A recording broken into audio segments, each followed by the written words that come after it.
నా స్తుతి పాత్రుడా నా యేసయ్యా, నా ఆరాధనకు నీవే యోగ్యుడవయ్యా, నా ఆరాధనకు నీవే యోగ్యుడవయ్యా, నా స్తుతి పాత్రుడా చప్పట్లు కొడుతూ కలిసి పడదాం. నా యేసయ్యా, నీ వాక్యమే నా పరవశము, నీ వాక్యమే నా ఆత్మకు ఆహారము,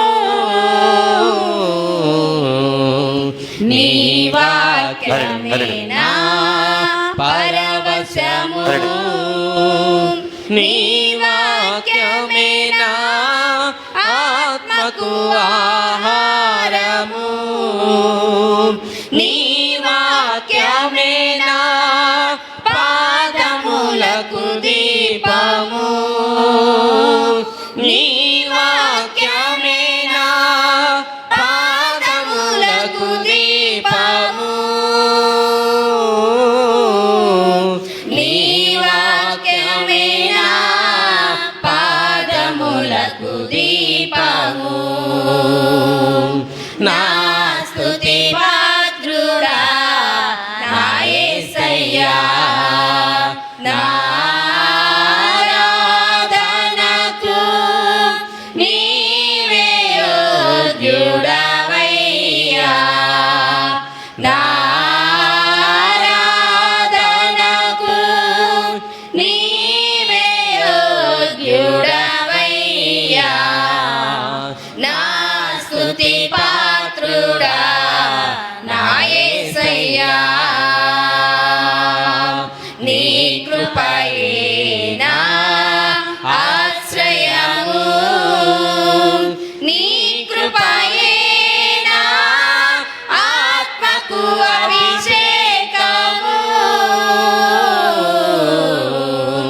నీ కృపయే నా ఆశ్రయము, నీ కృపయే నా ఆత్మకు అభిషేకము, నీ కృపయే నా జీవనాధారము, నీ కృపయే నా జీవనాధారము, నీ కృపయే నా జీవనాధారము, నా స్తుతి పాత్రుడా నా యేసయ్యా, నా ఆరాధనకు నీవే యోగ్యుడవయ్యా, నా ఆరాధనకు నీవే యోగ్యుడవయ్యా, నా స్తుతి పాత్రుడా నా యేసయ్యా, నీ సౌందర్యము యెరూషలేము, నీ పరిపూర్ణత సీయోను శిఖరము, నీ సౌందర్యము యెరూషలేము, నీ పరిపూర్ణత సీయోను శిఖరము, నీ పరిపూర్ణత నా జీవిత గమ్యము, నీ పరిపూర్ణత నా జీవిత గమ్యము, నీ పరిపూర్ణత నా జీవిత గమ్యము, నా స్తుతి పాత్రుడా నా యేసయ్యా, నా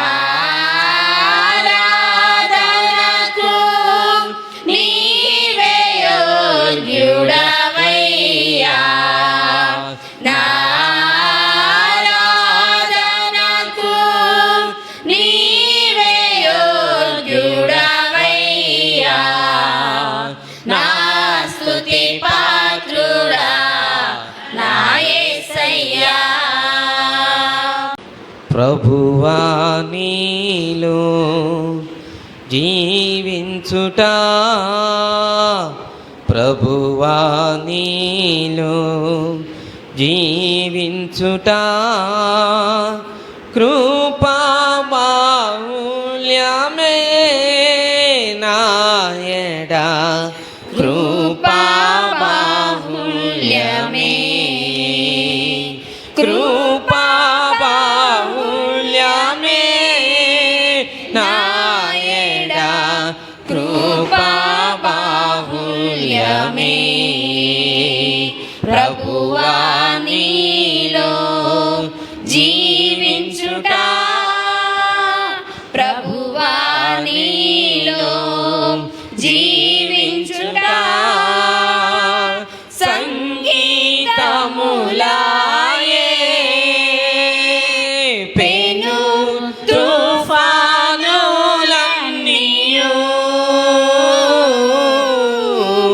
సంగీతములాయే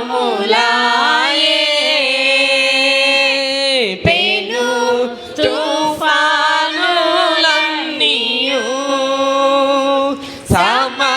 సమసిపోవునే నీ నామస్మరణలో సమసిపోవునే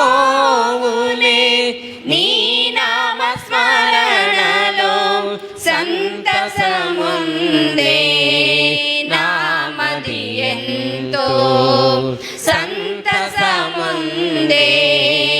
నామది ఎంతో ప్రభువా నీలో జీవించుట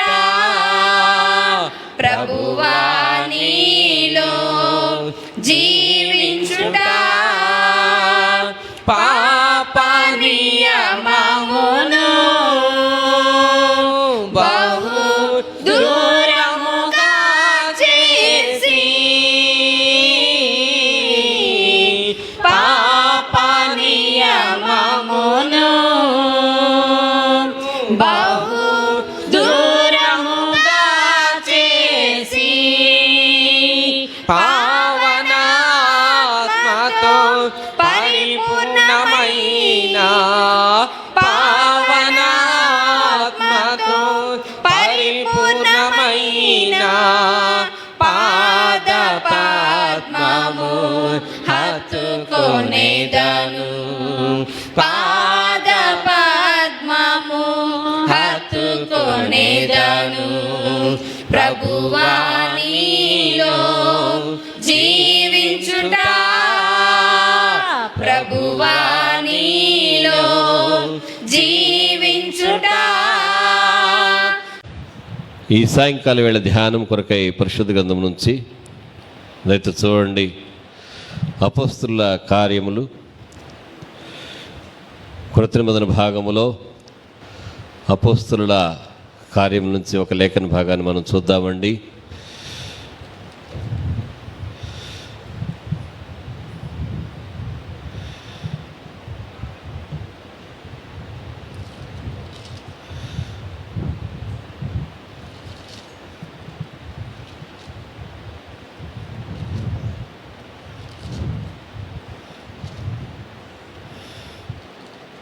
పద్దెనిమిదవ అధ్యాయాన్ని చూడాలని ప్రభుపేట నేను మీకు మనవి చేస్తూ ఉన్నానండి. 18వ అధ్యాయం 19వ వచనంలోనూ చదవద్దు కానీ, అలాగే 18వ అధ్యాయం అపోస్తల కార్యములు 24 నుంచి 28 వరకు అపోల్లోని గూర్చి ఆయన భార్యను గూర్చి, 19వ వచనంలో పౌలును గూర్చి మనము చూడవచ్చును. అలాగే మనము తరువాత 19వ అధ్యాయానికి మనము వచ్చినట్లయితే దేవుడు పౌలుని ఎఫెసు పట్టణంలో వాడుకోవడాన్ని మనము చాలా గొప్పగా చూస్తూ ఉన్నాం. ఈ అధ్యాయంలోనే అనగా 19వ అధ్యాయంలోనే 8వ వచనం నుంచి మనము చదవాలని ప్రభుపేట నేను మీకు మనవి చేస్తున్నా. అపోస్తల కార్యములు 19వ అధ్యాయము 8వ వచనం నుంచి చదవాలని, మైక్ తీసుకొని చదవాలని ప్రభుపేట నేను మీకు మనవి చేస్తున్నాను. తరువాత అతడు సమాజ మందిరంలోనికి వెళ్ళి ప్రసంగించుచు దేవుని రాజ్యమును గూర్చి తర్కించుచు ఒప్పించుచు ధైర్యముగా మాట్లాడుచు 3 నెలలు గడిపెను. అయితే కొందరు కఠినపరచబడిన వారై ఒప్పుకొనుక జనసమూహం ఎదుట ఈ మార్గమును దూషించున్నందున అతడు వారిని విడిచి శిష్యులను ప్రత్యేకపరచుకొని ప్రతిదినము తురన్ను అను ఒకని పాఠశాలలో తర్కించుచు వచ్చెను. 2 ఏళ్ల వరకు ఇలాగున జరిగిన కనుక యూదులేమి గ్రీసు దేశస్థులేమి ఆసియాలో కాపురమున్న వారందరూ ప్రభువు వాక్యం విని. తర్వాత 20 వచనం చదువుదాం. ఇంత ప్రభావముతో ప్రభు వాక్యము ప్రబలమై వ్యాపించెను. ప్రార్థన చేసుకుందాం. సర్వశక్తుల దేవా, స్తోత్రహుడా, ఘనుడా, పరిశుద్ధుడా, మీ ఘనమైన పరిశుద్ధ నామమునకు స్తోత్రం చెల్లించున్నాము. ఈ రాత్రి వేళ ఈ లేఖనం ద్వారా నాతో సంఘంతో మీరు మాట్లాడండి. ఈ రాత్రి వేళ ఎఫెసు సంఘానికి ఎలాగైతే ప్రభా నాయన మీరు తండ్రి పౌలు ద్వారా, దానికి మునుపు తండ్రి నాయన అపోల్లో ద్వారా, ప్రిస్కిల ద్వారా నాయన వాక్యమును అలాగే దైవిక జ్ఞానమును మీరు అనుగ్రహించినారు. ఎఫెసు సంఘంలో మీరు మాట్లాడినప్పుడు ఆ పట్టణం మందు మాత్రమే కాక ఆసియాలో ఉన్న వారందరూ కూడా ప్రభువును అంగీకరించని చెప్పినట్టుగా ఎఫెసు పట్టణం ఎలాగైతే తండ్రి మీకు నాయన సాక్ష్యముగా ఉన్నదో, వాక్యము ప్రబలమై వ్యాపించినదో, అంత ప్రబలముగా మా కుటుంబాలలో, మా పేటలో, మా ప్రాంతంలో బసవతారక నగర్ ఐపీసీ సంఘం ద్వారా నీ పరిచయను మీరు కొనసాగించుకోనండి. కుటుంబాలు మీరు ఎన్నుకోనండి తండ్రి. ఈ కుటుంబాలలో పౌలు వంటి వారిని, ఈ కుటుంబాల్లో అపోల్లో వంటి వారిని, ఈ కుటుంబాలలో ప్రిస్కిల వంటి వారిని మీరు లేవనెత్తి సంఘాన్ని ఆత్మచేత ఉజ్జింపజేసి మహిమ ఘనత ప్రభావాలు పొందుకొనమని యేసునామమున మనల్ని వేడుకొంచున్నాం తండ్రి. ఆమేన్. చదవబడిన లేఖన భాగము అపోస్తుల కార్యములు 19వ అధ్యాయము. దేవునికి స్తోత్రం చెల్లిద్దామండి. ఎఫెసు సంఘాన్ని గురించి మనం ఇక్కడ చూస్తూ ఉన్నాం. కృత నిబంధనలో ఎఫెసు సంఘము చాలా ప్రాధాన్యత కలిగినటువంటి సంఘముగా ఈనాటి వరకు కూడా అది చరిత్రలో మరి పరిశీలించబడుతూ ఉంది. అలాగే క్రీస్తు శకము 5వ శతాబ్దంలో అది పితరుల యొక్క కాలము, లేక సంఘ పితరుల యొక్క కాలము. సంఘానికి కొన్ని కాలాలు ఉన్నాయి. మొదటిదేమో జాగ్రత్తగా వినండి, ప్రభు శిష్యులతో ఉన్న కాలము. ఏం చెప్పండి, ఇక్కడ చూడండమ్మా. ప్రభు 33.5 ఏండ్లు ఆయన ఈ లోకంలో ఉండిండగా శిష్యులతో 3.5 సంవత్సరాలు ఆయన ఉన్నాడు. తదనంతరము అపొస్తలుల కార్యములు 1వ అధ్యాయము 2వ అధ్యాయంలో మనం చూసిన రీతిగా పరిశుద్ధాత్ముడు సంఘంపై దిగి ఉండి ఆయన మనతో ఉన్నాడు కనుక ఈ కాలాన్ని ఏమంటారంటే కృపాయుగమని, పరిశుద్ధాత్మ యుగమని అంటారు. దేవునికి స్తోత్రం ఇద్దామండి. ప్రభు ఆరోహణమై పరలోకం వెళ్ళాడు. ఇప్పుడు సంఘంతో ఎవరున్నారు? పరిశుద్ధాత్ముడు ఉన్నాడు. దేవునికి స్తోత్రం ఇద్దామండి.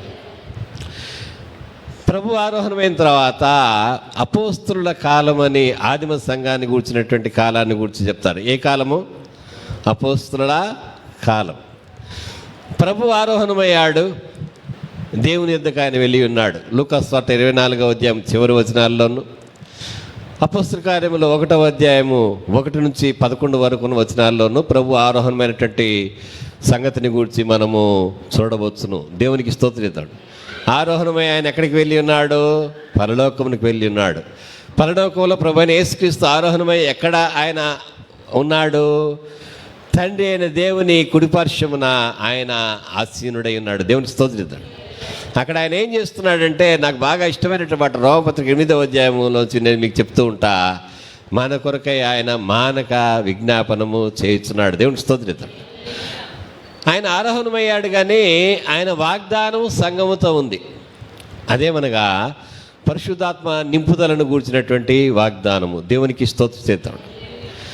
అపోస్తలుడు ప్రభువు మనతో లేడు, ప్రభు వాగ్దానం ఇచ్చినటువంటి పరిశుద్ధాత్ముడు మనతో ఉన్నాడు.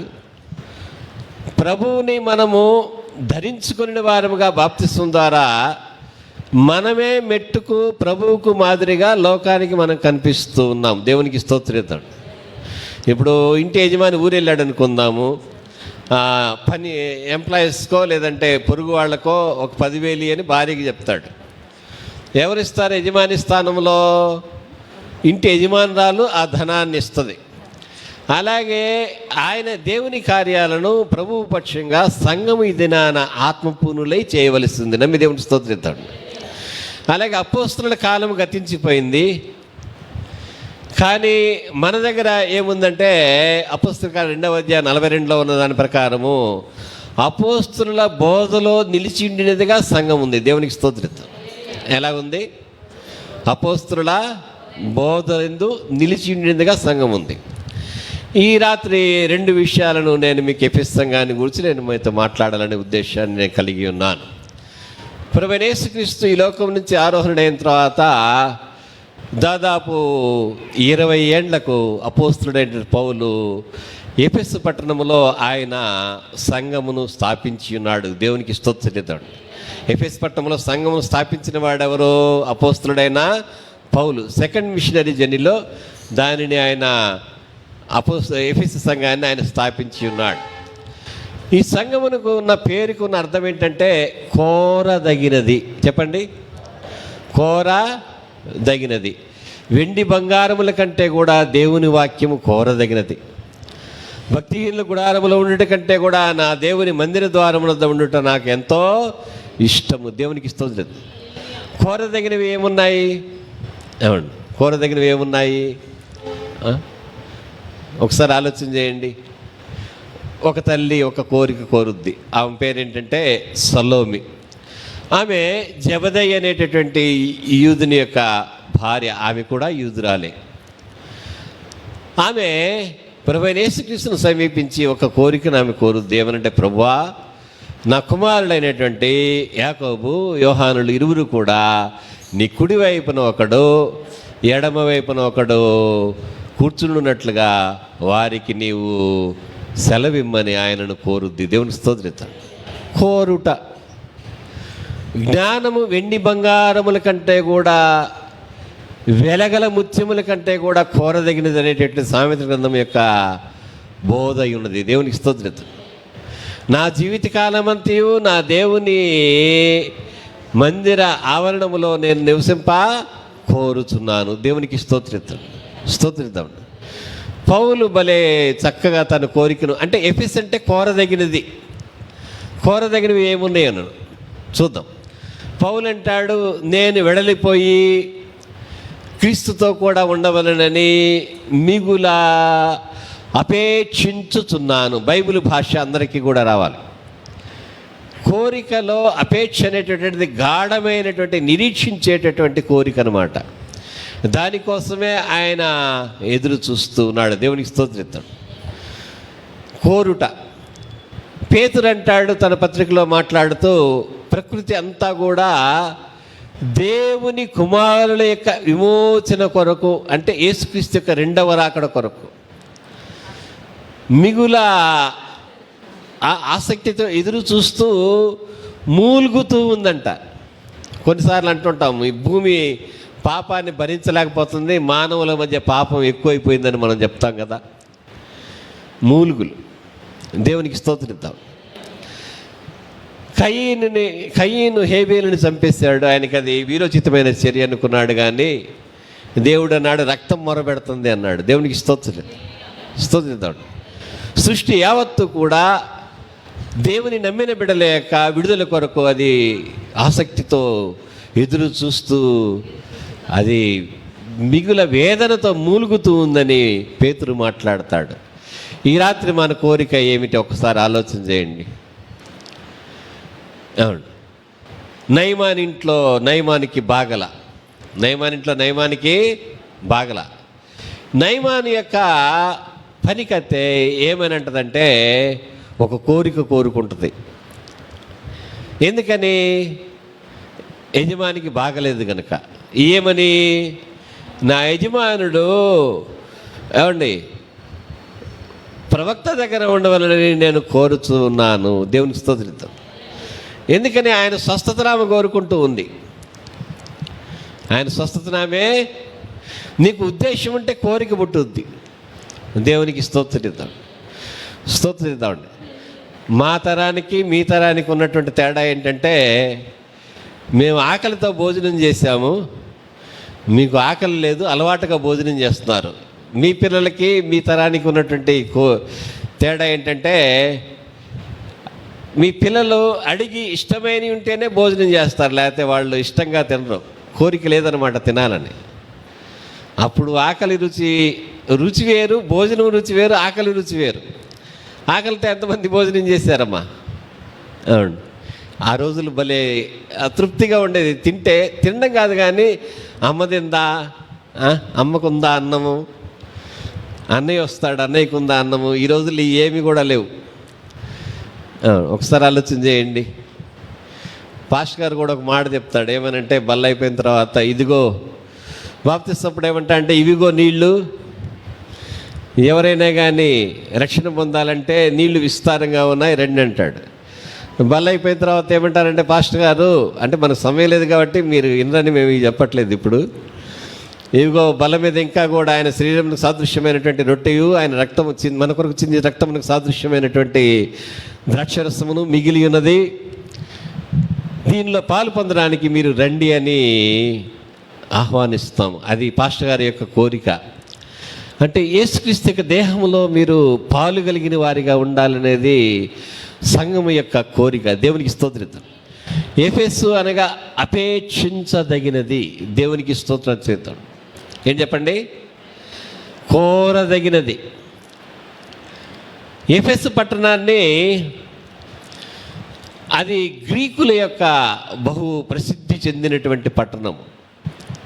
జ్ఞానమునకు అది గొప్ప కేంద్రంగా ఉంది, వర్తకానికి, వాణిజ్యానికి.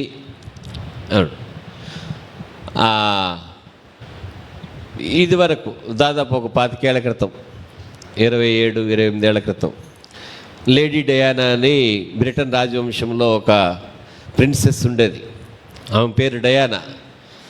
ఎఫెస్ పట్టణంలో ఉన్నటువంటి డయానా టెంపుల్ని బట్టి, డయానా ఆవిడ అన్యుల దేవత, వేటాడేటటువంటి వారికి ఆమె దేవత అన్నమాట. ఏమండి, డయానా ఒక టెంపుల్ అక్కడే ఉంది. అదిగాక ప్రసిద్ధమైనటువంటి గ్రంథాలయం అక్కడ ఉంది. వర్తకం ద్వారా డబ్బులు ఉన్నాయి, డబ్బుకేం కొదువు లేదు.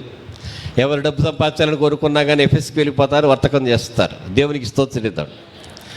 అలాగే చదువుకోవడానికి అక్కడ మంచి కళాశాలలు ఉన్నాయి, లైబ్రరీస్ ఉన్నాయి, పండితులైనటువంటి వారు ఉన్నారు. జ్ఞానానికి కూడా కొదువా లేదు.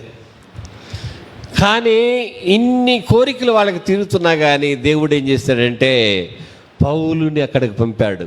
ఎందుకని?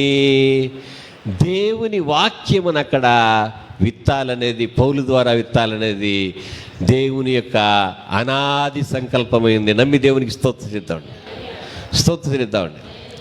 నా ప్రాణమా తినుము తాగుము, నాకేమి జబ్బు చేయలేదే, నేను ప్రార్థన ఎందుకు చేసుకోవాలి? నాకేమి కొదువు లేదే, నేను ఎందుకని ప్రార్థన చేసుకోవాలి?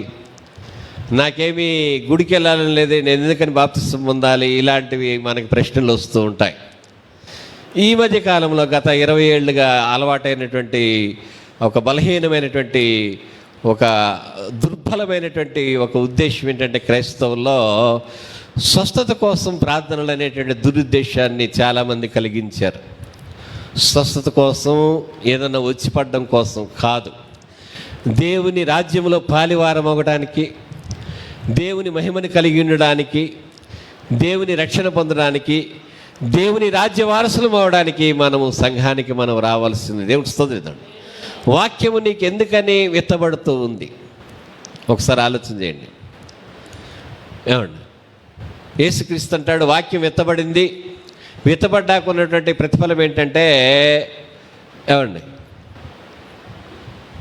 30 60 100 ముళ్ళుంటే ఎదగదు, రాళ్ళుంటే మొలవదు. ఎవరైనా కానీ యూనివర్సిటీలో కానీ కాలేజీలో కానీ మంచి మార్కులు పొంది ఇంటర్వ్యూకి వెళ్తే చూశాక ఏమంటారంటే నీకు భలే మార్కులు వచ్చినాయి, నువ్వు ఏ ఉద్యోగానికి అప్లై చేసినా కానీ నీకు ఉద్యోగం వస్తానంటారు. అంటే ఏంటి, అక్కడ నూరంతల ఫలము మన బిడ్డలకు ఉంది కనుక ఆ మార్కులు చూసిన వాళ్ళని చూసి ఏమంటారంటే నీకు ఇన్ని మార్కులు వచ్చినాయి, నీ కుమారుణ్ణి నీ కుమార్తెని రాజులు ఎదుట మీరు పొగడబడతారని దేవుడు ఎలాగైతే చెప్పాడో, జ్ఞానాన్ని కనుక మనం ఆశ్రయించి జ్ఞానయుక్తంగా మనం చదువుకొని ముందుకు సాగితే మన బిడ్డలు వారట్టి ప్రశంసన వాళ్ళు పొందిన వారిగా మన కొరకు ఫలించేవారిగా మన బిడ్డలు ఉంటారండి. మీ దేవునికి స్తోత్రం. దానికోసం మనం ప్రయాసపడదామండి, స్తోత్రిద్దామండి. అలాగే నా కుమార్తెని నిలువబెట్టు, నా కుమారుని నిలువబెట్టు అని మనం అడుగుదాం. ఇక్కడ రాయబడినటువంటి మాట మనం చూస్తే మొదటిగా ఈ యొక్క 18వ అధ్యాయాన్ని మనం చదువుకున్నాం కదా. ఏం చేశాడంటే ఆయన 18వ వచనంలో 18వ అధ్యాయం 19వ వచనంలో పౌలు ఏం చేశాడంటే ఎఫెసునికి వచ్చినప్పుడు ఆయన వారిని అక్కడ విడిచిపెట్టి తాను మాత్రము సమాజ మందిరంలో ప్రవేశించి యూదులతో తర్కించుచుండెను. యూదులు అంత తేలిగ్గా యేసయ్యను అంగీకరించలా. పౌలు మాట్లాడిన తర్వాత వాళ్ళు పౌలు విషయంలో ఎఫెస్లో ఉన్నటువంటి ఎఫెస్ ఎందుకు కోరదగిందంటే వారిలో వాక్యం వినే కొద్దీ దేవుడు తన అపోస్తుల ద్వారా మాట్లాడుతూ ఉంటే వాళ్ళు ఏం చేశారంటే ముందేమో వాదులాడారు. కానీ వాదులాడంటే ఏది సత్యము, ఇది ఎక్కడ రాయబడి ఉంది, దేవుడు ఎక్కడ మాట్లాడాడు, ఎలా చెప్పాడు, ఎలా దీవించబడతామని చెప్పాడు, ఎలా రక్షణ పొందుతామని చెప్పాడు, ఎలా క్రీస్తుతో సమరూపం గల వారిగా మనం ఉంటామని చెప్పాడు. ఇలాంటి విషయాలు అనమాట వాదులాటంటే. వారు ఏం చేశారంటే 20వ వచనంలో వ్రాయబడింది, ఎవరైనా చదవండి. 20వ వచనము 18వ అధ్యాయం అపోస్తల కార్యంలో 20వ వచనాన్ని ఎవరైనా చదవాలని ప్రభుపేట నేను కోరుతున్నా. కుడివైపు పైన ఉంటుందండి. వారు ఇంకనూ కొంతకాలం ఉండమని అతని వేడుకొనగా. ఎంత చక్కని మాట అండి, దేవునికి స్తోత్రిద్దాం. పౌలు మాట్లాడిన మాటలతో వారికి తనివి తీరలేదు, తృప్తి పొందలేదు. ఇంకా వినాలి. వాక్యము తేనె కంటే తీయనిది గనక, అది పరలోక మన్నా గనక మనము వాక్యం వినేటప్పుడు ఏం చేయాలంటే ఆసక్తి కలిగి దేవుని వాక్యాన్ని మనము వినాలి. దేవునికి స్తోత్రం. మోషే 45 రోజులు దేవుని మాటలు ఆయన వినేవాడు. దాన్ని ధర్మశాస్త్ర గ్రంథంగా ఆయన వ్రాసి ఉన్నాడు. దేవునికి స్తోత్రం చెల్లిద్దాం. పద్మాసు ద్వీపంలో వృద్ధాప్యంలో ఉండి శక్తిహీనుడిగా ఉండవలసిన వయసులో నిండు నూరేళ్ల వయసులో ప్రియశిష్యుడైన యోహాను దేవుని వాక్యం ప్రత్యక్షతగా ఆయనకు దర్శన రూపంలో వచ్చినప్పుడు ఆయన ఏం చేశాడంటే శక్తి కలిగిన వాడై ఆ వాక్యాన్ని రాసి ఆసియాలో ఉన్నటువంటి 7 సంఘములకు ఆ వాక్యాన్ని ఆయన పంపాడు. ఆ 7 సంఘాల్లో ప్రకటన గ్రంథము 2వ అధ్యాయం 1 నుంచి 7 వరకు ఉన్న ప్రకారము ఎఫెసు సంఘం కూడా అక్కడ ఉన్నట్టుగా మనం చూస్తున్నాం. దేవునికి స్తోత్రం. ఎఫెసు సంఘాన్ని దేవుడు కోరుకున్నాడు కనుక గద్దింపునిచ్చాడు, దిద్దుబాటును ఆయన ఇచ్చాడు. వారు ఏమంటారంటే పౌలుని వేడుకున్నారు. వారు దేవునికి స్తోత్రిద్దాం. దేవుని వాక్యం కోసం మనం వేడుకుంటూ ఉన్నామా? ఒకసారి ఆలోచన చేయండి.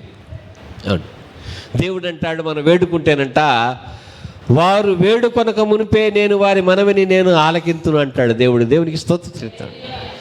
వాక్యం కోసం వేడుకోవాలి, ప్రార్థనలకు జవాబు కోసం వేడుకోవాలి, మన బిడ్డలు ఫలించడానికి మనం వేడుకోవాలి. దేవునికి స్తోత్రిద్దామండి. వారు అతన్ని ఏం చేశారంటే కొంతకాలం ఉండగానే అతనిని వేడుకొనగా ఆయన ఏం చేశాడంటే వారి యొద్ద తిరిగి వస్తునని వారికి చెప్పి 20వ వచనం అండి, 21వ వచనం, వారి యొద్ద సెలవు పుచ్చుకొని ఓడ ఎక్కి ఎఫెసు నుండి బయలుదేరును. దేవునికి స్తోత్రిద్దాం. మళ్ళా వచ్చాడు 19వ వచనంలో, 19వ అధ్యాయం 1వ వచనంలో. ఇది 3వ మిషనరీ జర్నీ. పౌలు 3 సుదీర్ఘమైన ప్రయాణాలు స్వార్థ కొరకు చేశాడు. వాటిని ఏమంటారంటే పౌలు యొక్క స్వార్థ ప్రయాణములు. దేవునికి స్తోత్రిద్దాం. ఎన్ని చెప్పండి? 3. ఎన్ని చెప్పండి? 3. యోహాన్ అంటాడు తన పత్రికలో సాక్ష్యం ఇచ్చేవారు 3. ఏం చెప్పండి? సాక్ష్యం ఇచ్చేవారు 3. తండ్రి, కుమార, పరిశుద్ధాత్ముడు. నీరు, రక్తము, ఆత్మ. దేవునికి స్తోత్రం చెల్లిద్దామండి. అలాగే ప్రార్థనలో కూడా దేవుడు 3 చూపిస్తూ ఉన్నాడు. ఏంటంటే అవి పౌలుకి 3 మిషనరీ జర్నీస్ ఉన్నాయి కదా. దేవునికి స్తోత్రిద్దామండి. ఎక్కడ ఇద్దరు ముగ్గురు నా నామమున ఏకీభవింతురో వారి మధ్య నేను ఉందును. ఎప్పుడైనా కానీ మీరు భలే గమనించండి, ఎవరైనా ఏదైనా సంగతికి చెప్పుకున్నప్పుడు మూడో వాళ్ళని దగ్గరికి రాని వీళ్ళిద్దరే మాడుకుంటారు. మూడో వాళ్ళని అప్పుడే నమ్మరు. ఇది ఖాయం విన్నాక, ఇది నిజమని తీర్మానం చేసుకున్నాక, ఇందాక నువ్వు వస్తే అంతకుముందేమో అప్పలం వచ్చింది, దాన్ని కూర్చోకుండా పంపేసాము, అందుకే నిన్ను కూడా పంపేసాము, ఇప్పుడు చెప్పడానికి వచ్చాను రా అని వీళ్ళిద్దరు మాడుకున్నాక మూడవని దగ్గరికి వెళ్తారు. అప్పుడు దాకా మూడవని రానిరు. ఎక్కడ ఏకీపించాలి? మనం ప్రార్థనలోనే ముగ్గురు ఏకీపిస్తారు. దేవునికి స్తోత్రం. ప్రార్థనలు ఎవరు ఏకీపిస్తారు? మనం ప్రార్థన చేస్తాము, దేవదూతలు మన కన్నీటిని దోసిట బట్టి దేవుని దగ్గర తీసుకెళ్తారు. దేవునికి స్తోత్రిద్దామండి. అలాగే దేవుడు తన సింహాసనం ముందుండి మన మనవి ఆలకించి మరలా దూత ద్వారా తన యొక్క జవాబు మనకిస్తాడు. భూమి మీద మనం ఉన్నాము, దూత తీసుకొని వెళ్తున్నాడు. దేవునికి స్తోత్రిద్దామండి. దేవుని ఆత్మ విజ్ఞాపన చేస్తూ ఉన్నాడు. తండ్రి అయిన దేవుడు మనవి ఆలకించి ప్రతిఫలం ఇస్తూ ఉన్నాడు. ముగ్గురు దేవునికి స్తోత్రిద్దామండి. పౌలుకి 3 ప్రయాణాలు దేవుడు పెట్టాడు. మనం ఎవరమైనా కానీ దేవుని కొరకు ఒక్క ప్రయాణమైనా మనం చేసామా? ఒకసారి ఆలోచన చేయండి. ఏమండి, చర్చికి రాని వాళ్ళ దగ్గరికి వెళ్ళి రమ్మని తీసుకొచ్చామా? ఒకసారి ఆలోచన చేయండి. ఏమండి, ఒకసారి ఆలోచన చేయండి. ఒకసారి ఇక్కడ నుంచి బయటికి కొంతమందిని తీసుకెళ్ళడానికి వేరే ఊళ్ళు వెళ్ళారు, ఇక్కడ నుంచి ప్రార్థనలు పెట్టడానికి. అదేమీ సాగలేదు. దావీదు గారు పెట్టినటువంటి శాపం అది. ఆయన ఏమనేవాడంటే, ఇదేం వరిదిలదయ్యా అనేవాడు. ఆ ఇంటి నుంచి చేతి చూపెట్టి ఎడ చేయి చూపెట్టేవాడు. ఇదేం వరిదిలదు నాయన, ఇది పోద్ది అనేవాడు. ఆయన మాట చెప్తే ఇక అంతే, వెళ్ళిపోతా చెప్పాడు. ఈ నా మీద బాగా మాట్లాడేవాడు పేటలోను, మా అబ్బాయి మీద కూడా బాగా చెప్పాడు. వీడి దగ్గర రూపాయి ఉండదు, నువ్వు చచ్చే వరకు నువ్వు చూస్తూ ఉండండి అన్నాడు. వాడి దగ్గర రూపాయి లేదు ఇప్పుడు కూడా. అంత తేలిగ్గా అది ఊరికే మనం ఇష్టం వచ్చినట్టు చేయడం. స్తోత్రిద్దామండి. సంఘపక్షంగా నువ్వు నిలబడాలి. సంఘ సేవకుని పక్షంగా నువ్వు నిలబడాలి. ప్రభువు ప్రక్కన నువ్వు నిలబడాలి. దేవునికి స్తోత్రిద్దామండి. అది నీ బాధ్యత. దేవునికి స్తోత్రిద్దామండి. ఇక్కడ మనకు రాయబడింది, పౌలంట ఆయన తిరిగి వస్తానన్నాడు, వచ్చాడు. తిరిగి వస్తానని మనకి చెప్పినటువంటి వాడు ఎవరంటే, పౌలు ఎఫెస్కి వస్తానన్నాడు. ఎఫెస్ వాళ్ళు కోరదగినటువంటి, ఎఫెస్లో ఉన్నటువంటి వారు కోరదగినటువంటి పేరు అనమాట. ఎఫెస్ అంటే అర్థం. వారు ఏం కోరుకున్నారు? దేవుని వాక్యాన్ని వినాలని బతిమాలుకున్నారు. దేవునికి స్తోత్రిద్దాం. అది వారి కోరిక. మొదట వాక్యాన్ని గూర్చి, ఇప్పుడు ఏం చేస్తున్నారంటే వాళ్ళు పరిశుద్ధాత్మను గూర్చి వారు తమ సందేహాలను వారు తీర్చుకున్నారు. దేవునికి స్తోత్రిద్దాం. పౌలు తిరిగి రావాలని వాళ్ళు కోరుకున్నారు. దేవునికి స్తోత్రిద్దాం. మనము చెరలోంచి తిరిగి రావాలని, అప్పుల ఊబిలోంచి బయటపడాలని, బలహీన స్థితిలోంచి తిరిగి బలాన్ని పొందుకోవాలని తిరిగి రావడం. దేవునికి స్తోత్రిద్దాం. తిరిగి వచ్చినప్పుడు నోవహు పంపినటువంటి ఆ యొక్క పావురము నోట ఏముందంటే, చిగుర్చినటువంటి ఏముంది? ఒలివ ఆకు ఉంది. దేవునికి స్తోత్రిద్దాం. ఒలివ బహుమానమునకు సాదృశ్యంగా ఉంది. ఒలివ అనేటటువంటిది అభిషేకమునకు, ఆశీర్వాదమునకు సాక్ష్యంగా ఉంది. దేవునికి స్తోత్రిద్దాం. తిరిగి వచ్చుట, వాక్యం వినడమే కాదు కానీ మరలా వినాలి. పౌలు వచ్చాడు. ఇప్పుడు వాళ్ళు మరలా అడుగుతున్నారు. పౌలు ఒక ప్రశ్న వారిని వేశాడు. ఏమనంటే, సహోదరుడారా, మీరు విశ్వసించినప్పుడు పరిశుద్ధాత్మను పొందితిరా? దేవునికి స్తోత్రం. విశ్వసించినప్పుడు పరిశుద్ధాత్మను పొందితిరా? ఈ మధ్యకాలంలో నేను ఒక సహోదరునితో మాట్లాడాలని చాలా ప్రయత్నం చేసి ఫోన్ కూడా చేశాను 3 సార్లు ఆయనకి. నేను మీతో మాట్లాడాలి రమ్మంటే ఆయన నాకు 5 సార్లు, నేను 2 సార్లు చేస్తే ఆయన 5 సార్లు ఫోన్ చేశాడు. దేవుడు అంటున్నాడు, ఇంత మాట్లాడొద్దు నువ్వు అంటున్నాడు. ఇంటికి వచ్చి ఎదురు కూర్చున్నా కానీ నేను మాట్లాడలా. తర్వాత తెలిసింది ఏంటంటే, మాట్లాడదగిన వాడు కాదనేది దేవుడిది బయలుపరిచాడు. దేవునికి స్తోత్రం చేస్తాడు. ఒకసారి అండి మొహం మీద రాసినట్టు దేవుడు చూపిస్తాడు. అది ఆత్మలో దేవుడు మనకి ఇచ్చేటటువంటి వివేచన. పరిశుద్ధాత్మ మనం పొందుకున్నప్పుడు, దేవుడు తన దయని బట్టి మనకు పరిశుద్ధాత్మ ఇచ్చినప్పుడు వివేచన అనేటటువంటిది, దేవునికి స్తోత్రం. వివేచన అనేటటువంటిది మనకు వస్తుంది. విశ్వసించినప్పుడు పరిశుద్ధాత్మను ఎందుకు పొందుకోవాలంటే, మనకి వివేచన దేవుడిస్తాడు. ఆరోగ్యాన్ని ఎలా కాపాడుకోవాలి, పిల్లల్ని ఎలా కాపాడుకోవాలి, కుటుంబాన్ని ఎలా కాపాడుకోవాలి. ఏమండి, దేవునితో సంబంధం తగ్గకుండా ఎలా కొన్ని జరిగితే మనం ఏం చేస్తామంటే సంఘాన్ని విడిచిపెట్టేస్తాం, మునుపటి విశ్వాసాన్ని విడిచిపెట్టేస్తాం. పిల్లలకి ఏదైనా కానీ బలహీనత వస్తే ధైర్యాన్ని విడిచిపెట్టేస్తాం. ఏం విడిచిపెడతాం? ధైర్యాన్ని విడిచిపెడతాం. ఒక మాట నేను మీకు జ్ఞాపకం చేస్తా, మనకి కానీ మన పిల్లలకి కానీ మన ఆర్థిక పరిస్థితి కానీ బాగలేనప్పుడు మనతో కూడా ఎవరుంటారంటే ఆయన నిన్ను కాపాడుటకు, నిన్ను గూర్చి తన దూతలకు ఆజ్ఞాపించడని లేఖనాల్లో చెప్పడం కనుక దేవుడు కూడా నీతో ఉండి నిన్ను నీ పిల్లల్ని కాచుకుంటాడు. దేవునికి స్తోత్రం చేద్దామండి. ఈ 13వ అధ్యాయము మనం చూసినట్లయితే రాజుల గ్రంథం, 2వ రాజుల గ్రంథంలో ఎలీషా జబ్బు పడ్డాడు. కానీ ఎలీషా మీద దేవుడు తన ఆత్మను ఉంచాడు. ఆ ఆత్మ ద్వారా ఎలీషా ఏం చేశాడంటే ఇశ్రాయేలు రాజు ఎలాగ జయించగలడో ఆయన దేవుని యొక్క మాటను ఆయన తెలియజెప్పాడు. దేవునికి స్తోత్రం. అంటే నీకు వ్యాధి బాధలు రావచ్చు, జయించలేకపోవచ్చు, పోరాడి ఓడిన వాళ్ళలాగా మనం ఉండొచ్చు, కానీ జయించడానికి, జయం ఇవ్వడానికి దేవుడు తన ఆత్మనిస్తాడు గనక వాక్యాన్ని ఆసక్తిగా వినడం మాత్రమే కాక పరిశుద్ధాత్మ నింపుదలనగా ఏమో మనం ఎరిగి ఉండాలి. మెట్టుకు పరిశుద్ధాత్ముడు అనే సంగతిని మనం ఎరిగిన వారిగా ఉండాలి. అంత వాక్యం విన్నారు. కానీ ఎఫెస్ వాళ్ళు ఏమంటున్నారంటే పరిశుద్ధాత్ముడు ఆయన ఒక పర్సన్ అనమాట. అవును, పరిశుద్ధాత్ముడు అంటే దేవుడు ఎలాగైతే ఆ జెండర్ కూడా చూడండి పుంలింగమై ఉందో దేవునికి స్తోత్రిస్తాడు. పరిశుద్ధాత్ముడు ఉన్నాడన్న సంగతే ఏమండి, he is one in Godhead. ఏమండి, ట్రైయూన్ గాడ్ అనమాట మన దేవుడు. చిత్తములో పరిశుద్ధాత్ముడు కూడా ఒకడై ఉన్నాడు. పరిశుద్ధాత్ముడు ఉన్నాడన్న సంగతే మేము వినలేదు. ఆత్మ ఉన్నాడు, ఆత్మ వలన వచ్చే కాపుదల, ఆత్మ వలన వచ్చేటటువంటి జ్ఞానము, ఆత్మ వలన వచ్చేటువంటి నడిపింపు, వీటిని ఎరుగుని వారంగా మనం ఉండకూడదు. నేను ముగిస్తున్నాను, దయతో గమనించండి. ఎఫెస్ అనగా కోరదగినది. దేవుడి స్తోత్రం. వెండి బంగారముల కంటే కూడా దేవుడిచ్చే జ్ఞానము కోరదగినదిగా ఉంది. దేవుడి స్తోత్రం. దేవుని సన్నిధి కోరదగినదిగా ఉంది. దేవుని ఆత్మ కోరదగినదిగా ఉన్నది కనుక పరిశుద్ధాత్మను గురించి మీరు ఎరిగి ఉన్నారని పౌలు మాట్లాడుతూ ఉన్నాడు. దేవుని స్తోత్రం.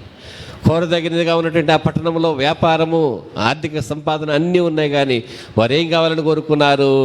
దేవుని వాక్యం కావాలని కోరుకున్నారు. అందుకొరకు వారు ఏం చేశారంటే పౌలును వారు బతిమాలుకున్నారు. దేవుని స్తోత్రం. ఏం చేశారు చెప్పండి? మాట్లాడాలి దేవుడితో. నాతో మాట్లాడు దేవా, వాక్యం తెలియని నాయన, నాకు నీ వాక్యము వెల్లడగుడుతోడనే నాకు వెలుగు కలిగెను. దేవుని స్తోత్రం. వాక్యం ద్వారా మార్గం ఏర్పడుద్ది. వాక్యం వినాలి. దేవుని ఆత్మను గురించి ఎరిగిన వారిగా మనం ఉండాలి. పౌలుని మళ్ళా రమ్మని వాళ్ళు కోరుకున్నారు. మరలా దేవునికి ఆత్మ నీ మీదకి రావాలి. దేవుని సేవకుడు నీ దగ్గరికి రావాలి. దేవుని వాక్యం నీ దగ్గరికి రావాలి. దేవుని సన్నిధి నీతో ఉండాలి. అందరం కూడా ప్రార్థన చేద్దాం, ఏకీవించాలని ప్రభుపేట మనం చేస్తున్నా. అందరం దేవునికి స్తోత్రం చేద్దాం.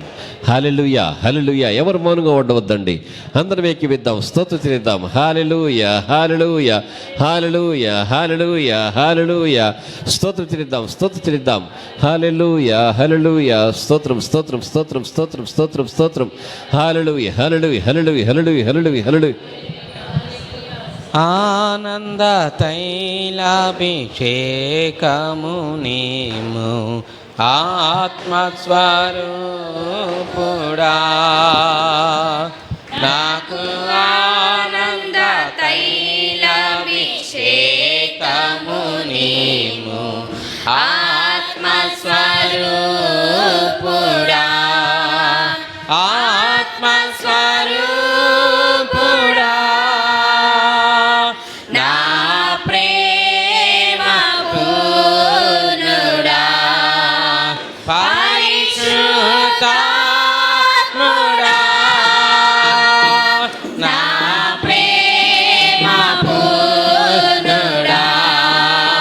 ఆనంద తైలాభిషేకము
హల్లెలూయా. మన తండ్రి అయిన దేవుని ప్రేమ, కుమారుడైన యేసుక్రీస్తు కృప, పరిశుద్ధాత్మ నిండిన సహవాసము, సన్నిధి, కాపుదల, నడిపింపు కూడిన మనకును మన ఇంటి వారికి మనకును మన నిలబడకును మన వలనే ఆయన పరిశుద్ధ పాస్తుని చేరి ప్రార్థన చేస్తున్న సకల పరిశుద్ధులకును సదాకాలము తోడేండి కాచి కాపాడి వదిలేజనుగాక. ఆమేన్.